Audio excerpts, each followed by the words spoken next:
Hey, good morning, everybody. Welcome to Mornings with the Focus, joined by Raymond Lyons. This morning, I'm Wilson Tarpage. And we got a bit to get through. Got some interesting topics. If you're a Lakers fan, you might want to go ahead and peel out of here early. It's probably not going to be a fun morning for you here on this program. But I mean, you're already going through it. So what's one more, right? What's really one more? Um, so look, this man on the screen just got paid today. You know, the Bills reached an agreement with Stephon Diggs on a 4-year, $104 million extension that includes $70 million guaranteed for Adam Schefter. Diggs already has 2 years left on his current deal. His extension has him in Buffalo until 2027. It came out in Schefter's report that both sides would like Diggs to retire in Buffalo. Um, he's just the latest wide receiver to get broke off this offseason. Others include Tyreek Hill. He got traded to Miami. He got 72.2 million guaranteed. Devontae Adams got 65 million guaranteed. And as I mentioned in that extension, Diggs got 70 mil guaranteed. So, right, your thoughts on Stephon Diggs, pretty much essentially telling the Bills that yesterday's price is no longer today's price. Look, man, when you raise your stock, you got to change the ticket price, man. That's just what it is. And and the Bills they did the right thing. Like, why would you even chance it that and try to haggle with this dude? Like, they're building something, they're in a great spot. Like, don't think yourself out of contention. This is a no brainer. Much deserved. He's one of the best at his position. They got a good QB. They got pieces. Why mess this thing up? Put yourself in a place where you don't even have to worry about it for a few years. And if you can't get it done within those few years, then might have to reshuffle the deck. But like, why even put yourself in that position prematurely if you don't have to? Like, it's a no brainer for me, man. And I'm glad to see NFL teams starting to do good business. Like, pay these guys what they deserve. Like, because somebody's going to pay him, and it might as well be you since he's already there. It seems to like it there. Like you said, both sides said they want him to stay there throughout the duration of his career. This was a positive first step into making that happen. So, get paid, young man. Hey, look, man, by all means, there's not coincidence that the meteoric rise of one Josh Allen from, project with talent to I'm a bad man, kind of, those two paths happen at the same time with acquiring one Stephon Diggs. Makes life a little bit easier. Then, Diggs gets there. He's a whole problem you got to deal with. Hey, look, there's Dawson Knox. Now he's all of a sudden he's becoming a pretty damn good tight end. All of a sudden, now the offense is hitting. You got they had the wide receiver too go nuts in the playoffs, and they lost to the Chiefs. Like there's a reason they're where they're at, and like you said, take care of business. And something to keep in mind where we get to this next topic is in line with this is the earlier you do this thing, when people try to like quote unquote reset the market, and the NFL, the cap's going up or whatever, the earlier you get these things done, the more that these deals aren't the big deals. Mm-hmm. They're just big. These are the they're huge at the moment. It behooves other people to get things done early. So, you got the big deal for now. And then, after a couple people do what they got to do, I got a bargain. I only gave Dick 70 million. Look, just say that takes us to gonna flow right into the next topic of this because it has to happen. Um, look, man. So if Diggs got paid, there's some other young wide receivers that are like, hey guys, I heard people are getting paid. There's some other candidates out there. These young folks say, I put myself in a position. My teams don't exist offensively without me. I am the straw and the drink. So who's the next to get paid at wideout between these candidates? We got AJ Brown in Tennessee, DK in Seattle, Scary Terry in Washington, and Debo in San Francisco. Oh, Yeah. Who do you got next? Like, we know they're all going to get paid. And, we've seen a bunch of crazy, like, in my opinion, rather stupid reports that, teams are checking to see if DK, Debo, available. Terry and AJ are available. Yeah, bro. Everybody checks. I'm sure a lot of teams are asking their Nets, hey, is Durant available? Doesn't mean you can have him. I'm sure people call LA like, I mean, you sure Braun wants to be there? Come on, man. But again, back to a serious matter. Who's next, man? I think it would behoove San Fran to go ahead and lock Debo up. Because of their mainly because of their quarterback situation. More than likely, they're going to be going in next season with a young guy. You want a young guy to have a number one. Mm-hmm. Like that's you got to give him a security blanket, man. That I think that would kind of ease his transition and slow the learning curve a little bit. So yeah, I think it would it would be in their best interest to wrap that up quickly, because with these four guys, if you're not making it very clear that you're trying to make their time worthwhile, what you're indirectly saying to them is, we don't want you on this team anymore. As far as I'm concerned, because I'm sure every team they're not on right now would gladly have them. That if they can afford it. So yeah, man, for my money, man, I'd if I'm San Fran, I'm trying to work that out with Debo like yesterday. Yeah, I'm with you. I think just because of how they do business, I think Debo's gonna be the last one to get paid here.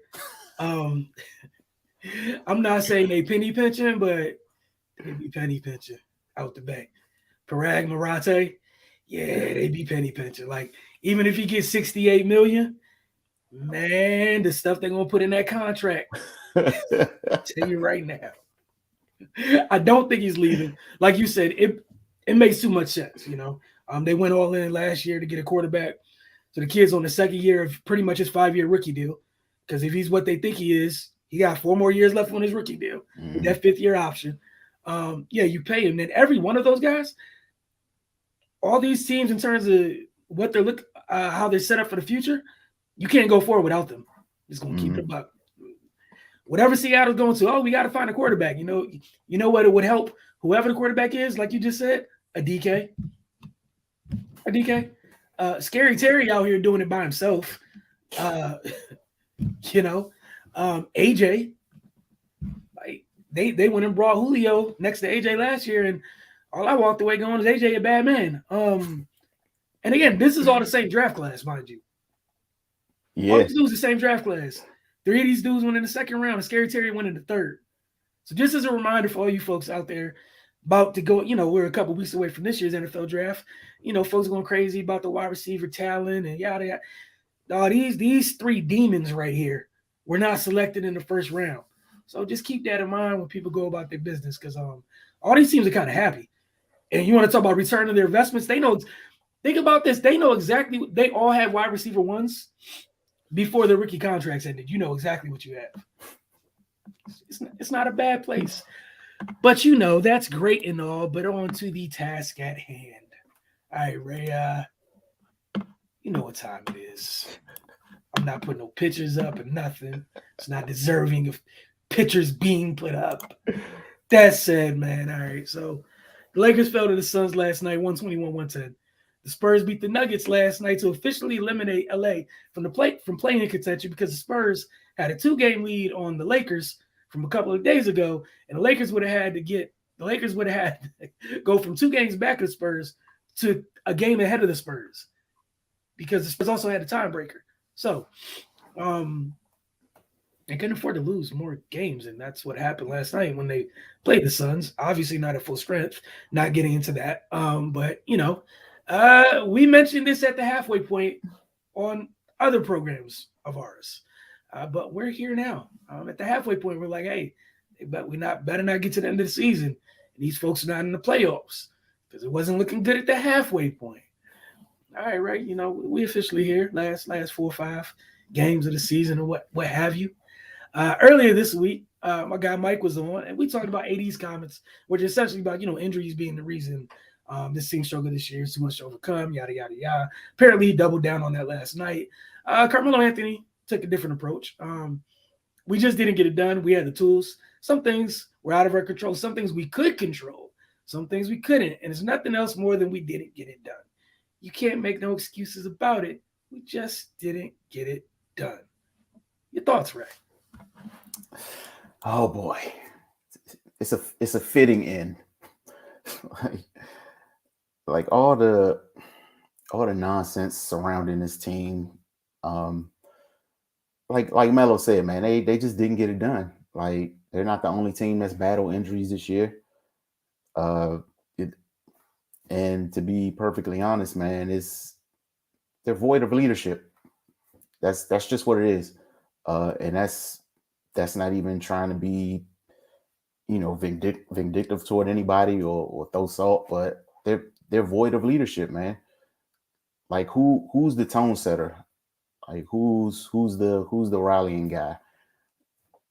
From where I sit, they don't have one, and that's what leads to this. They put all their eggs essentially in one basket, and so the basket was dropped, and that's what they got to live with, man. Like I get it, man. Like if you got a LeBron on your team, certain concessions come with that. But then you got to look at yourself after the last 4 years and think, is it worth it, man? Missed playoffs first year, won the ring in the bubble, first round exit last year, missed playoff this year. Was it worth it? Was it worth it? And now moving forward, you have dug yourself into a hole that's going to be extremely difficult to get out of.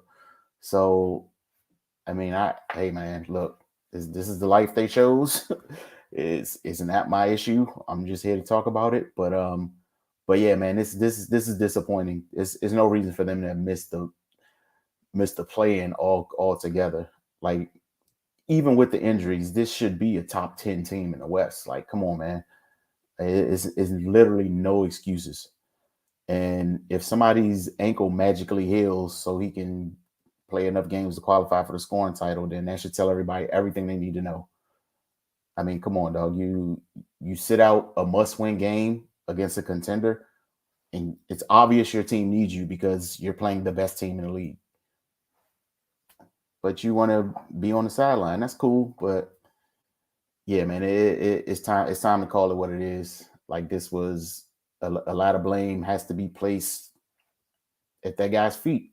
It is what it is, man. You can't garner the praise when things go well and then be totally exempt when they don't.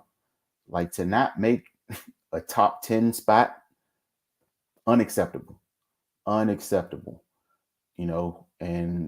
it's supposed to be a guy that makes everyone better and all this other stuff.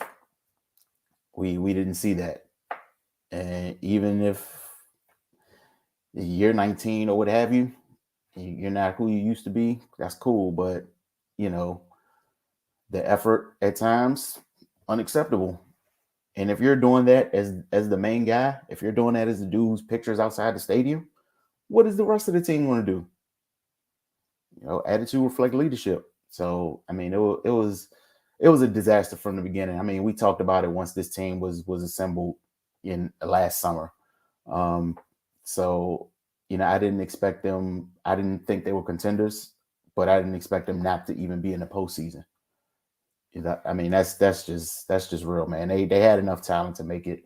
They didn't get it done. It is what it is. There's no excuse you can come up with. Other guys have been playing with skeleton crews the whole season. They're in the MVP conversation, and they're firmly settled in a playoff spot. So, a conversation needs to be had, man.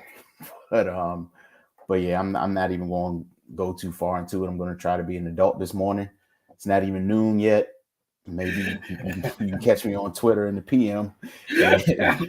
Might get a little scary out there, but I'm gonna just leave it at that right now, man. But yeah, this is embarrassing. It's a monumental failure, and it is what it is. This is coming from the same guy who told me earlier this week maturity is overrated. Interesting, sir. But nah, like you said, it is unacceptable. Call it. There's no other way to look at it. You're supposed to hold great players to the standard they set. Oh, he fell short.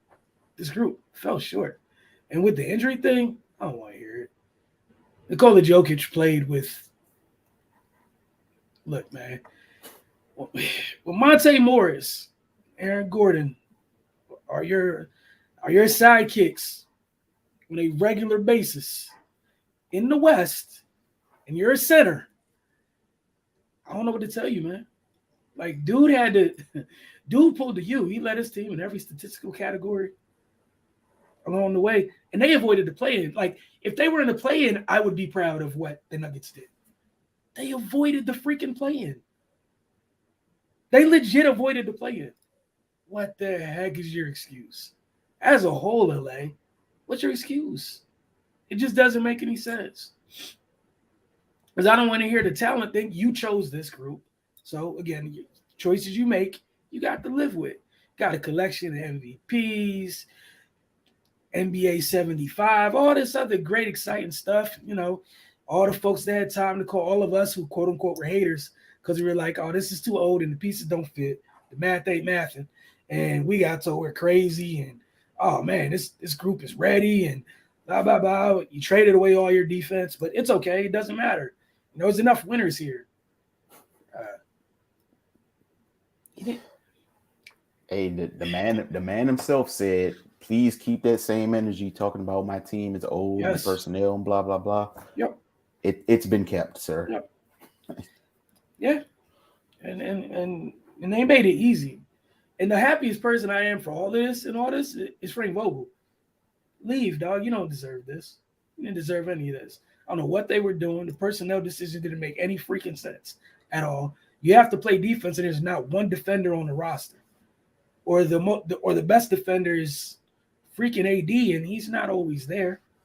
You got career dudes who don't believe in the end of the floor. What did y'all think was gonna happen? I'm talking about dudes where they their reputation starts with I don't do that end. Like it starts there. That's not a good look, man. I mean, for real, like Ray said, it's completely unacceptable. And that's by us, again, as quote-unquote haters, however you Lakers, Brown fans you might want to feel, holding that person to the standard as the greatness that he exudes. Like, that's ridiculous. There's no reason you, with what you have left in the tank, did not make the play-in. It's not. And like you said, if I'm not going to get into I'm also going to choose to be mature today. And I'm not going to get into that whole come back to qualify for the scoring title thing, man. Like, if that is to happen, y'all deserve every bit of that. That's what y'all wanted. That's what y'all championed. It is what it is. And I wish y'all the best in the future. Like, you're going to be fine, unfortunately, just because the Lakers are the Lakers. Someone's always going to want to go play for the Lakers. Right, yeah. And that's cool. So, like, that's the saving grace in all of this is that unlike other places that he's been, and this is usually what happens, goes in for 3-4 years, and then, man, the resources are gone. Gone.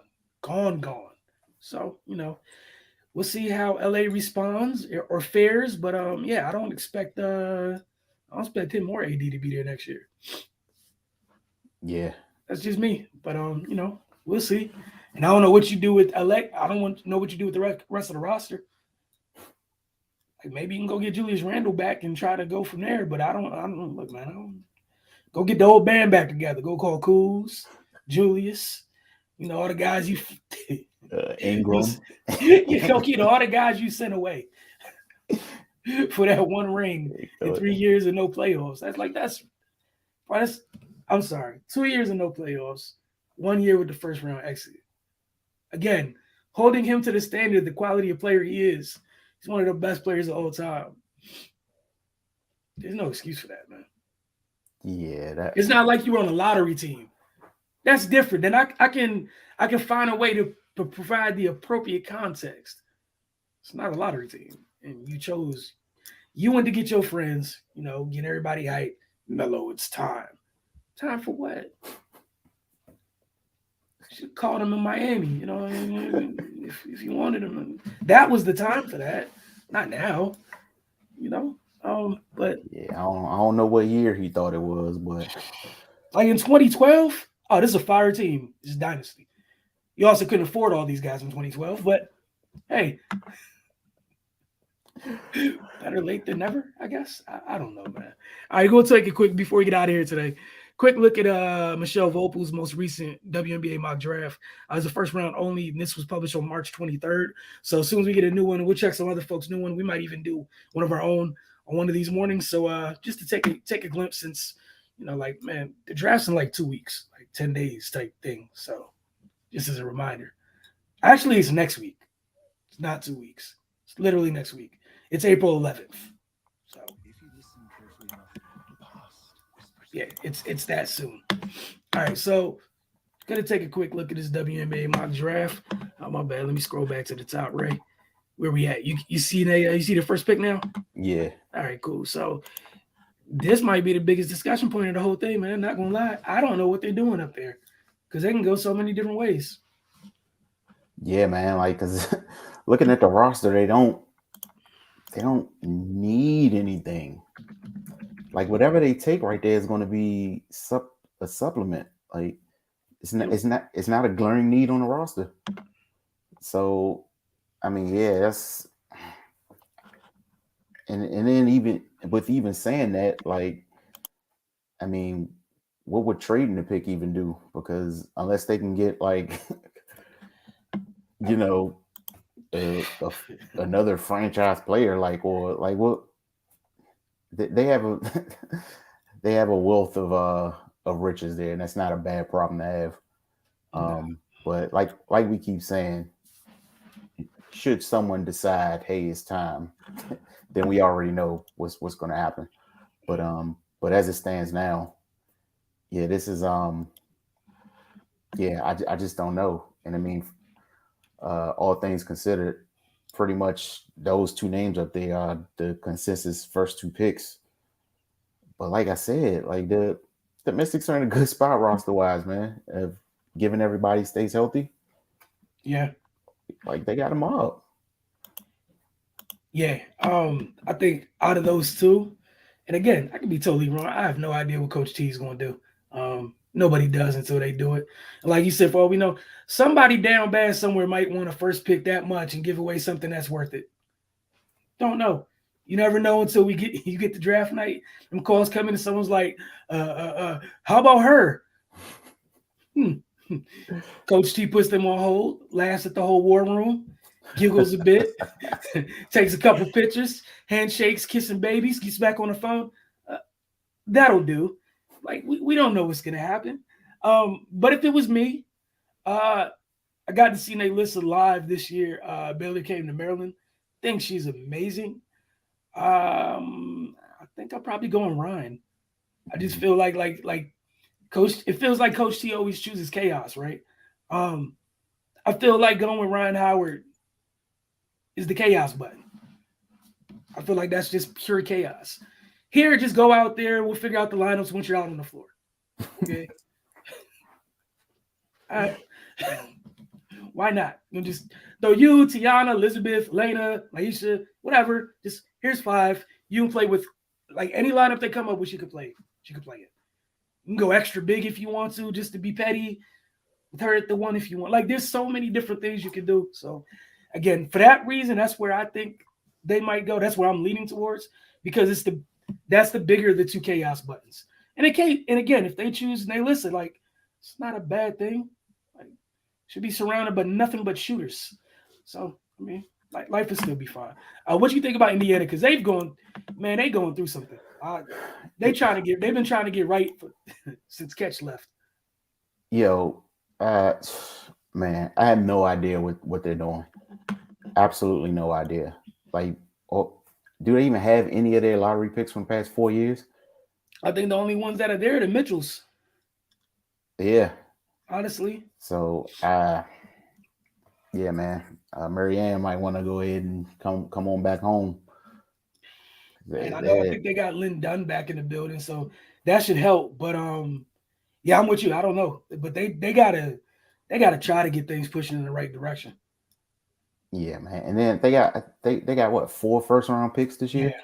Yeah. Like you can't keep having all these opportunities and continue to mess them all up. You shouldn't. I won't say can't. I'm gonna say you shouldn't, but I will move down just a little bit. All right, familiar name here. She has Atlanta taking Shakira, also from Ole Miss, also from the area. Your thoughts on that one? Yeah, I mean I think that's pretty much the easiest pick in the first round at this point. I mean, yeah, unless those first 2 teams do something crazy and snatch Shakira, I think Atlanta doesn't let her slip past them.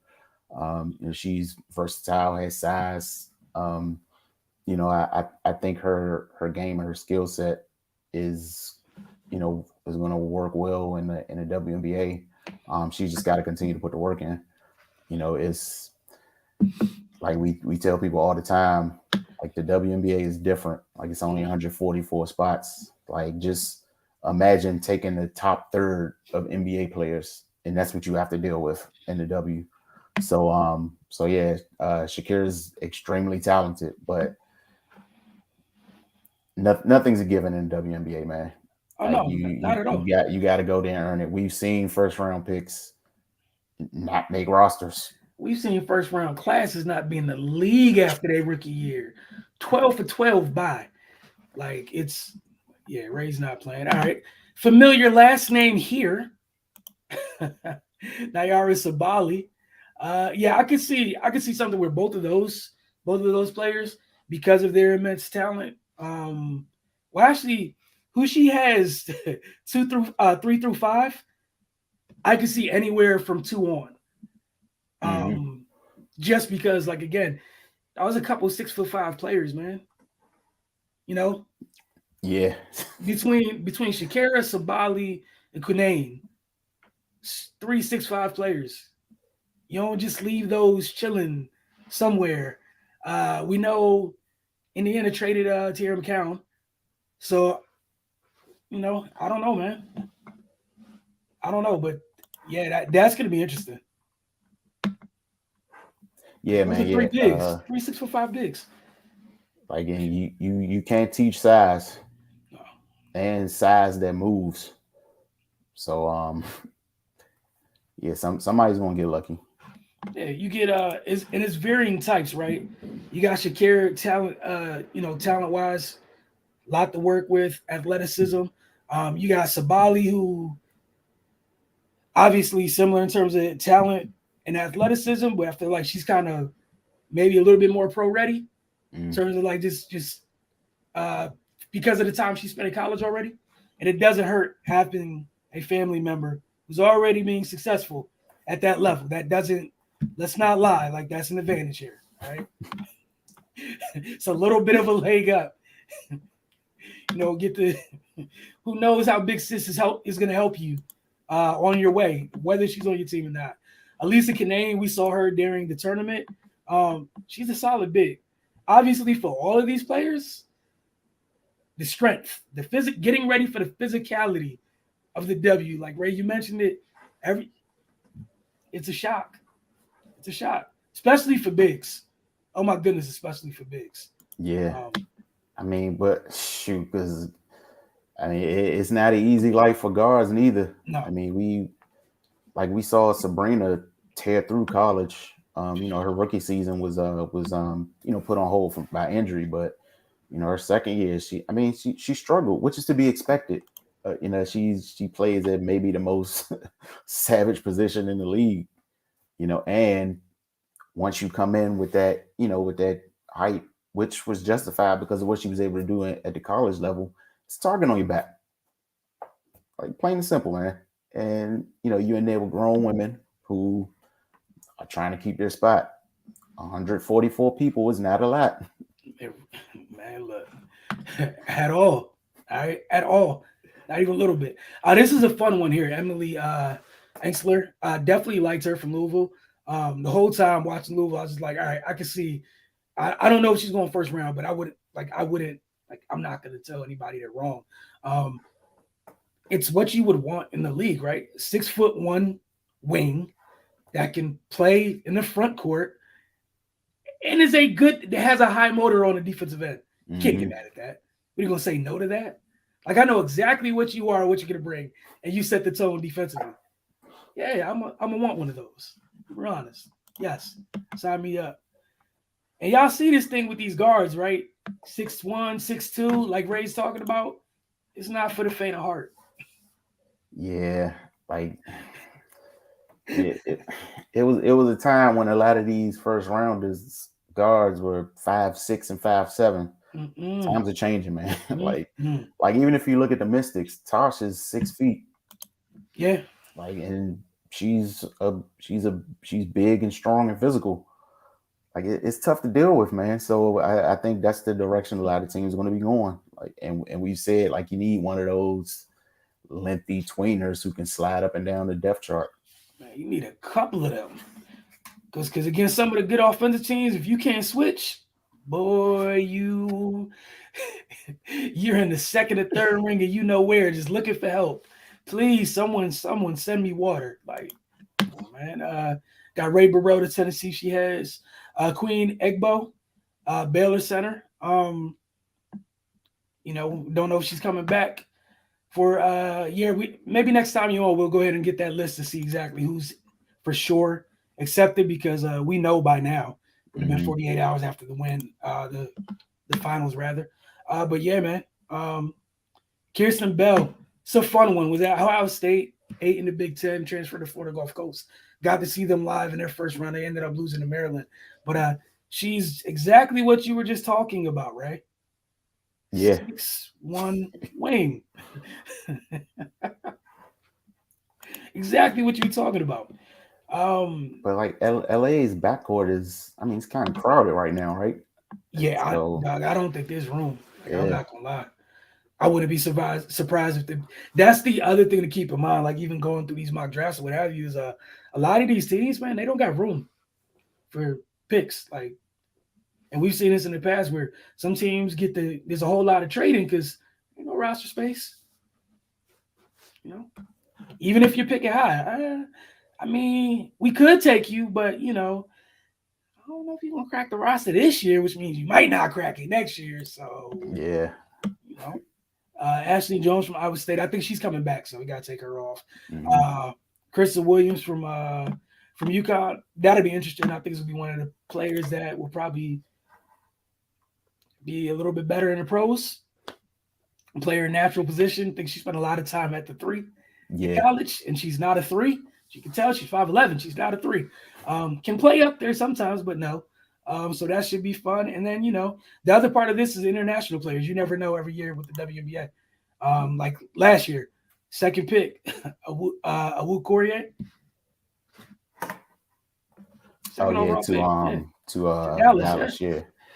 And she was more acclimated for the program than their number 1 pick. They just had 2 number 1 picks.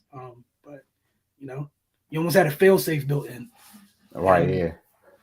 I mean, I'm not mad at them. Just take the 2 most talented people at the top of the thing and keep it moving, right? One of y'all got to hit, right? Right, yeah. Don't make it hard, man. We saw what Dallas did. They drafted so many bigs, so many players in their front court. It was like, at least 2 of y'all going to be a good pairing. Right. The other 2 is going to be great depth. Like, we're going to figure it out. There's going to be an odd woman out, but at least, if we get 6 of y'all, if 4 of y'all pan out, we got something. And, so we laughing, but like, they do kind of got something, You got Sabali, you got Bella Ari, like, you got a couple things out there. We'll see what ends up happening. But all right, Ray, if you have nothing else, I want to thank y'all for tuning in, man. We appreciate it. Again, every morning about 9:30. Don't forget to follow the Focus TV on social media. You guys see it at the bottom of the screen. Get over to thefocustv.com. And for Wizards folks, we'll see y'all later this evening because 8 p.m. start times. Oh, wow. Gotta love it. Can't wait.